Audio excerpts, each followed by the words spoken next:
Alpha public school, Indian oil petrol pump के सामने, Raipur road, Mungeli.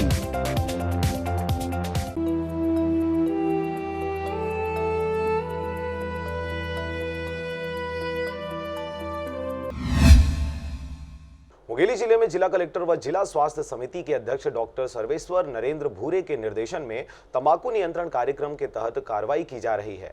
बुधवार को गौरव पथ स्थित तंबाकू उत्पादों के थोक विक्रेता न्यू देवांगन पान सेंटर पर कोटपा एक्ट के तहत कार्रवाई की गई, जिसमें विभिन्न कंपनी के 34 पूड़ा बीड़ी उत्पाद और 2 डिब्बा तुलसी तंबाकू जब्त किया गया। जब्त किए गए तंबाकू उत्पाद बिना विशिष्ट स्वास्थ्य चेतावनी के बेचे जा रहे थे, जिसे पुलिस को कार्रवाई हेतु सौंपा गया है। वहीं प्रशासन द्वारा औचक किए गए इस कार्रवाई से व्यापारी वर्ग सख्ते में है और उनके द्वारा प्रशासन पर बिना किसी नोटिस या चेतावनी के कार्रवाई करने का आरोप लगाया जा रहा है। व्यापारियों का कहना है कि कौन कौन से उत्पादों पर बिक्री हेतु रोक है, इसकी जानकारी भी प्रशासन द्वारा नहीं दी गई है। इस कार्रवाई में नायब तहसीलदार उमाकांत जायसवाल, शालिनी तिवारी, खाद्य निरीक्षक लोरमी व मुंगेली, उप निरीक्षक कोतवाली सहित साइकोलॉजिस्ट काउंसलर प्रकाश साहू भी सराहनीय भूमिका रही। मुंगेली से शुभम देवांगन के साथ ब्यूरो रिपोर्ट RJ रमजाजर।